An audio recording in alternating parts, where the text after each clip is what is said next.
से स्वागत है आपका ए फॉर एजुकेशन चैनल में।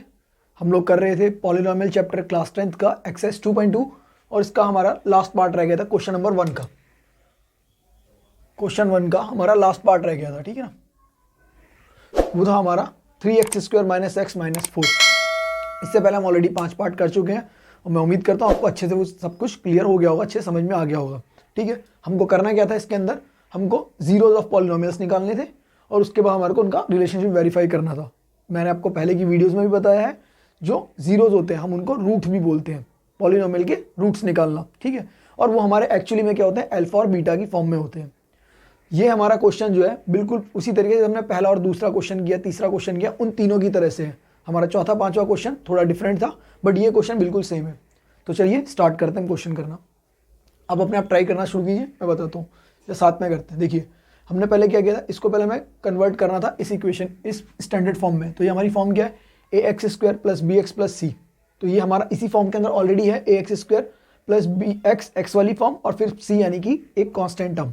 तो हम उसमें क्या करते थे, जो भी हमारे नंबर है पहले a b c की वैल्यू लिखते हैं। यहाँ पे a हमारा कितना है 3, b हमारा है -1। अब ये -1 क्यों है, क्योंकि देखो x के साथ में कोफिशिएंट कुछ भी नहीं है ना, यानी कि उसका आंसर हो गया हमारा 1। मतलब उसकी कुछ नहीं है, यानी इससे क्या मल्टीप्लाई होगा, उसका 1 मल्टीप्लाई हो रहा है। जिसके साथ में कुछ भी नहीं है, देखो हम केवल x को हम क्या लिख सकते हैं, x × 1 भी हमारा x ही होगा ना। तो इसलिए हमने इसका कोफिशिएंट ले लिया 1, और क्योंकि यहाँ माइनस था तो हम इसलिए ले लेंगे इसको -1। अब हमारा c का कोफिशिएंट क्या आया, 4। किसका आएगा, माइनस का। c हमारा हो गया -4। ये तीनों चीज़ हमारी जैसे ही निकली, हम नेक्स्ट स्टेप क्या करते थे, हम करते थे a और c के कोफिशिएंट को मल्टीप्लाई। तो ये कितना है 4 और ये 3, ये a का कोफिशिएंट और ये c का, 4 × 12। हमें साइन से मतलब नहीं है, ठीक है, यही बताया था ना मैंने आपको। हम क्या करेंगे, हम इनको कोफिशिएंट को मल्टीप्लाई करेंगे तो हमारा आया 12। अब इसके जितने भी पॉसिबल फैक्टर हैं हम उनको लिखेंगे। वैसे आपको दिखाई दे रहा है हमको चाहिए क्या, 1। अभी तक अगर आपने पहले के क्वेश्चन करे हैं तो आपको ये समझ में आ गया होगा कि हमको क्या चाहिए होता है, जो बीच में वैल्यू है, जो b की वैल्यू में वो निकालनी होती है। और अगर हम चाहें इसको डायरेक्टली देख के भी हो रहा है, देखो 4 × 12, 4 में से 3 गया, 1 आ रहा है, ये दिख रहा है। बट मैं फिर भी आपको प्रोसेस बताता हूँ कैसे करना है। जब आपकी प्रैक्टिस हो जाएगी ना, तो आप ऐसे करके देख के समझ जाओ, अच्छा 4 × 12 तो एक बार में निकल जाएगा। फिर आपको ज़्यादा एफर्ट लगाना नहीं पड़ेगा कि हमको कैसे फैक्टर करना है, ठीक है। तो देखो इसमें करते हैं हम क्या करते हैं, हमने a और c को मल्टीप्लाई किया, 12 आया। तो 12 के जितने पॉसिबल फैक्टर हैं, 12 × 1, फिर आया 6 दूनी 12 और 4 × 12, यही हमारे सारे फैक्टर बनेंगे। तो मैंने क्या सिखाया था आपको, एक साइड हम करेंगे प्लस, एक साइड हम करेंगे माइनस। जब प्लस किया तो 13, 6 और 2 8, 4 और 3 7। अब एक तरफ माइनस करेंगे तो 12 में से 1 गया तो 11, 6 में से 2 गया तो 4, 4 में से 3 गया तो 1। अब अगला स्टेप हमको क्या करना था, हमको देखना था कि b वाली वैल्यू, b क्या था 1 आ रहा है, बिल्कुल आ रहा है। कैसे आ रहा है, देखो 1 कैसा है, 4 में से 3 को माइनस करने से। तो बस हम अब ये लिख देंगे इसको, 3x² - 4 - 3 और x का x यहाँ पर -4 = 0। देखो हमने x की जगह पे x रखा, यहाँ 1 था जो हमारा, ये 1 की हमने 4 - 3 किया, 4 - 3 में हमारा 1 ही होता है, ठीक है ना। अगला स्टेप क्या था, अब हमें इस ब्रैकेट को तोड़ना है। पहले 3x² - 4x, अब देखो माइनस माइनस प्लस, 3x - 4 = 0, ठीक है। अब इसके बाद नेक्स्ट स्टेप हमारा क्या था, हमारे को इनके फैक्टर बनाने थे। ये तो बहुत अच्छा दिखाई दे रहा है, देखो ये भी 3x² - 4x है, यहाँ भी 3x - 4 है, एकदम कॉमन नज़र ही आ रहा है। फिर भी बताते हैं कैसे करना है हमको। यहाँ पे हम क्या लिखेंगे, इस पेयर में से पहले हम लिखेंगे यहाँ पे 3x²।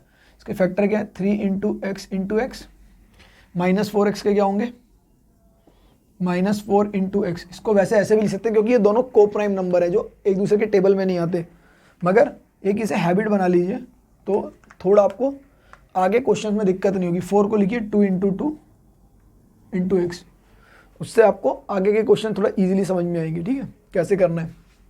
अब इसमें देखो मैंने क्या बताया था, जो कॉमन है उसे हटा दो। कॉमन क्या था, x, तो हमारे यहाँ पे कॉमन क्या आ गया, खाली एक x आ गया। अब अंदर क्या बच रहा है, इसमें बच रहा है क्या, 3 × x, तो यहाँ लिख दो 3x। इसमें क्या बच रहा है, माइनस का 4, लिख दो -4। फिर मैंने एक और चीज़ आपको बताई थी क्या भाई, जो ये ब्रैकेट आ रहा है ना, एज इट इज़ यहाँ उतार दो, कुछ नहीं करना है आपको। क्या किया आपने, 3x - 4 = 0। अब देखो 3x - 4 लाना था और ये भी 3x - 4 है और बीच में प्लस का साइन है, तो हमारा अगला फैक्टर क्या होगा, प्लस को हम +1 भी लिख सकते हैं, सिंपल 1 लिख लो, यानी ये पूरी टर्म 1 से मल्टीप्लाई हो रही है, तो ईजी है ना। अब क्या करना था अगला स्टेप, जो कॉमन आया था उसको लिख लो एक बारी, 3x - 4 जो कॉमन था, और जो बचा हुआ है उसे लिख लो, कितना आ गया x + 1 दैट इक्वल टू क्या बचा था, यहाँ x और यहाँ प्लस का 1, तो हमने लिख दिया। तो ये हमारा फैक्टराइज हो गया। अब हमारे पे 2 फैक्टर आ गए, एक ये और एक ये, यही हमारा टर्म ये बन रही है, ठीक है। अब क्या कर रहे हैं हम लोग, 3x - 4 = 0, या तो ये टर्म 0 होगी या तो ये टर्म 0 होगी, ठीक है ना। तो यहाँ से हम x की वैल्यू निकालेंगे, ये हो गया 3x - 4 = 0, तो ये था ही 3x की वैल्यू क्या होगी, देखो ये 4 इधर जाएगा तो क्या हुआ, माइनस का 4 उधर गया तो प्लस का 4, x की वैल्यू 4/3, ये 3 मल्टीप्लाई हो रहा है, इधर आया तो डिवाइड। ये बेसिक चीज़ें ना याद रखना, बहुत बच्चे इन्हीं में गलतियाँ कर देते हैं, ये गलतियाँ नहीं करनी है प्लस माइनस वाली। आपने यहाँ तक निकाल दिया, आपको फिर आंसर ही नहीं निकला तो फिर फ़ायदा नहीं रहेगा उसका कोई। यहाँ से x की वैल्यू क्या आएगी, देखो ये प्लस हो रहा है, यहाँ गया तो माइनस का 1, तो ये हमारा आ गया अल्फ़ा 4/3, ये हमारा आ गया बीटा -1, ठीक है ना। अब देखिए यहाँ पे क्या बताया था हमने, रिलेशनशिप, हमको रिलेशनशिप निकालना है, तो मैंने आपको बताया था अल्फ़ा + बीटा, ये हमारा सम होता है। सम क्या था हमारा, अल्फ़ा + बीटा। अल्फ़ा + बीटा की वैल्यू क्या होती थी, अब तक तो याद हो गई होगी आपको, क्या थी बताओ, बिल्कुल -b/a, तो b की वैल्यू क्या है -1, तो -(-1/a) क्या है 3, माइनस तो फॉर्मूले में लगा हुआ माइनस, b की वैल्यू ही माइनस है तो इसलिए -1। देखो माइनस से माइनस कैंसिल हुआ, या ब्रैकेट के बाहर माइनस है तो अंदर वाले का साइन चेंज होता है, ऐसे समझ लो, या समझ लो कि अगर मल्टीप्लाई तो माइनस से माइनस कैंसिल होता है, प्लस का 1/3। अगर आपको माइनस प्लस में कोई प्रॉब्लम है तो मेरे इंटीजर्स वाला वीडियो चेक कर लीजिएगा, ठीक है ना। उस इंटीजर वाले वीडियो में आपको एकदम क्लियरली बताया कि माइनस प्लस क्या होता है, प्लस प्लस क्या होता है, मल्टीप्लाई करेंगे तब क्या होगा, साइन बाहर है, माइनस का बाहर है तो क्या होगा, प्लस का बाहर है तो क्या होगा, तो वो ऑलरेडी एक्सप्लेन्ड है, उसको आप चेक कर लीजिएगा एक बार, ठीक है। ये आपका आ गया अल्फा + बीटा। अब हम निकालते हैं प्रोडक्ट। प्रोडक्ट हमारा क्या था, अल्फा × बीटा। अल्फा × बीटा की वैल्यू क्या थी, c/a। c हमारा -4/a हमारा 3, कुछ सॉल्व करने की जरूरत ही नहीं, बस यही है, ठीक है। अब चेक करते हैं इसको, वेरीफाई करते हैं इस रिलेशन को। तो हमारा अल्फा + बीटा क्या होगा,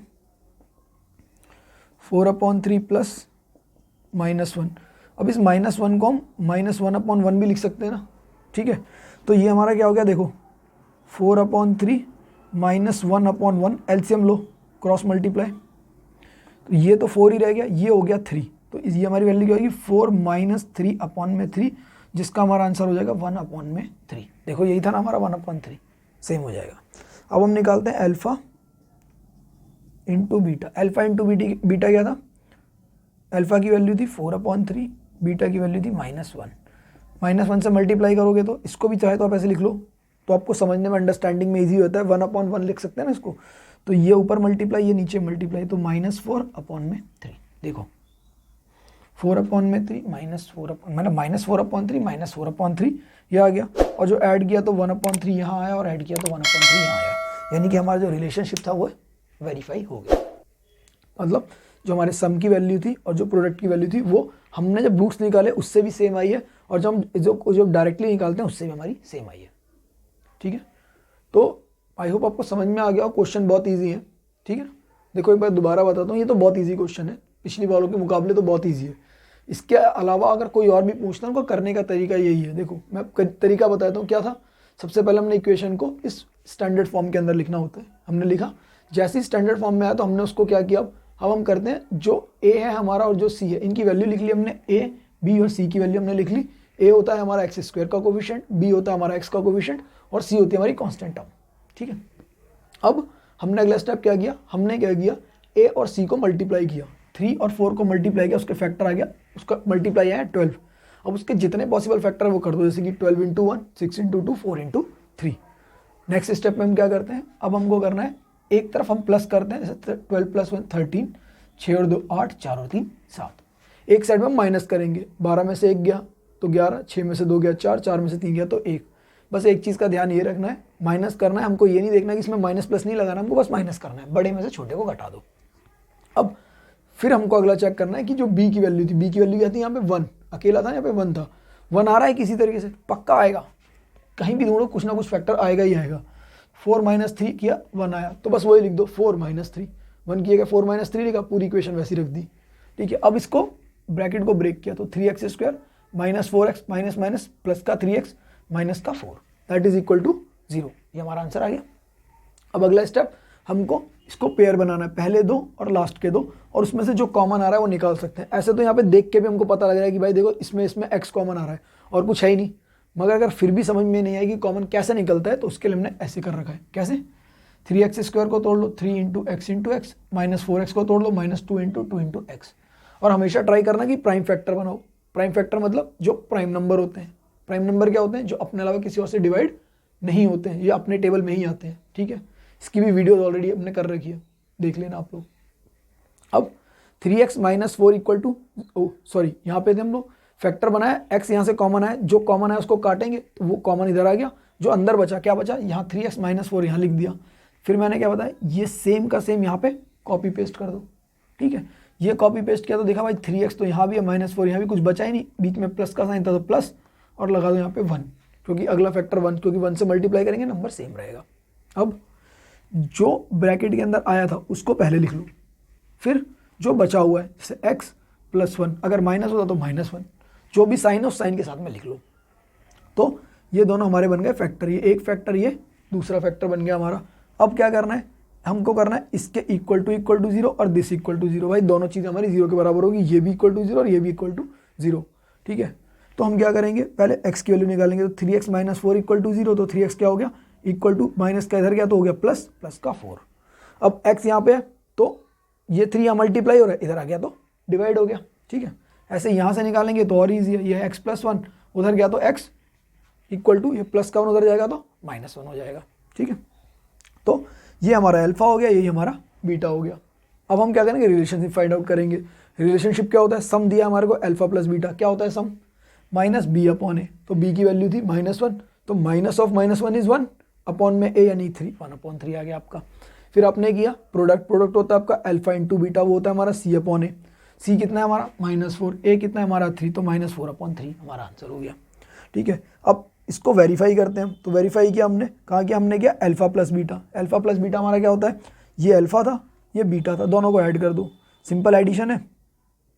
-1 को हमने -1/1 लिख लिया, जिससे कि आपका एडिशन ईजी हो जाए।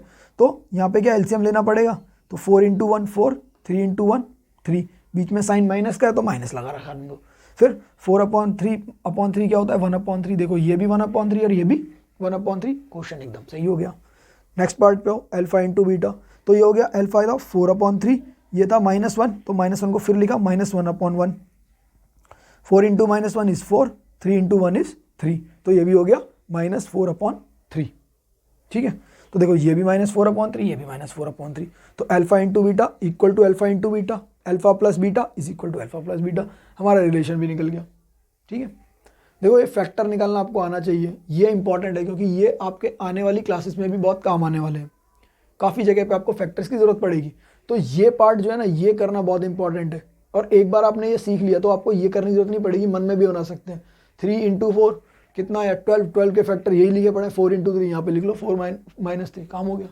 ठीक है, मगर उसके लिए प्रैक्टिस चाहिए, मेन काम ही है प्रैक्टिस का। एक बार क्वेश्चन आ गया तो उसके बाद उसको बार बार रिपीट करना है।